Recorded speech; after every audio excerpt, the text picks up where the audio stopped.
last video of today. I promise. It just keeps getting better. Let's get into it.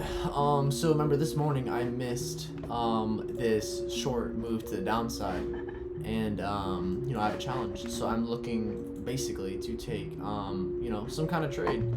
I want to see price get up into this double for rally up on the 15-minute. We just got below this breaker block.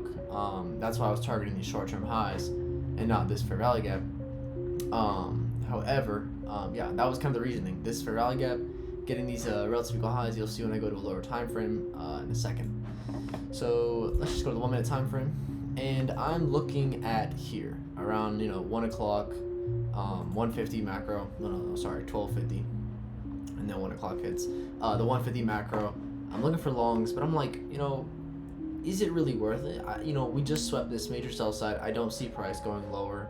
I want to see going higher, but let me get some sort of confirmation, larger time frame in order to back the trade.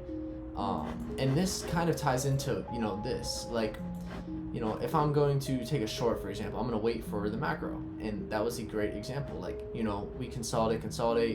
I took a short on ES, so it's kind of different. Took a short, got to break even, and then eventually the macro played out. The same logic I was bringing into this type of trade. So let me actually, never mind. Okay, so yeah, and then once our 150 macro comes around, I'm looking for what kind of order blocks can I see, because we already had our liquidity get swept. Basically right here, and to the left we have some more liquidity that got swept.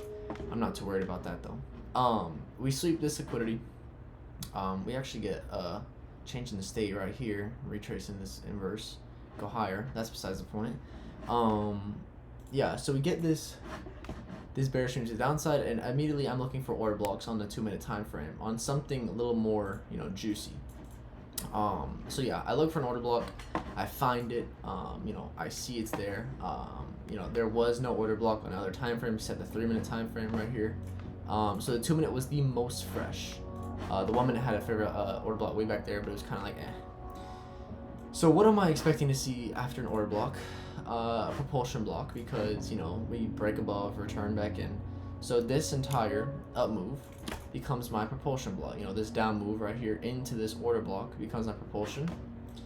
And then, very simple, what am I expecting? I'm expecting price to put in a double for rally gap right here, double for rally gap, respect to go higher, and that's exactly what we got. Entered right as soon as we closed, entered again, same time, 145 flat both times. 845 flat both times, and then target this relative dripping. I hear a bunch of people scattering. We take this relative equal highs, and yeah, it's an absolute bread and butter trade. Top tick this beautifully. I really am glad about this trade. And it's the first combine I've had in a while. Last week I really wasn't trading. This week, it's kind of reinforcing the fact that, if your model's there, if you're disciplined and you're not, you're trading with the right time, you're going to be good. Right here this morning, on ES this morning, only thing I didn't have right was the time aspect. I knew the bearish, I knew we wanted to get down there, not the right time. So then once we come back, sweep the sell side, my bias immediately goes to some sort of internal, buy side liquidity. And that's what we get right about here with these three highs, and then we get a nice 150 macro right up into there. Nice way, and I literally started this challenge today. I'm expecting to pass this by the end of the week, hopefully, just so I can, start racking up more of these fund accounts, just because of the fact that I have, such little drawdown left on this account. That's pretty much it. Y'all stay safe, banger trade at the end of the day, and that's all it is.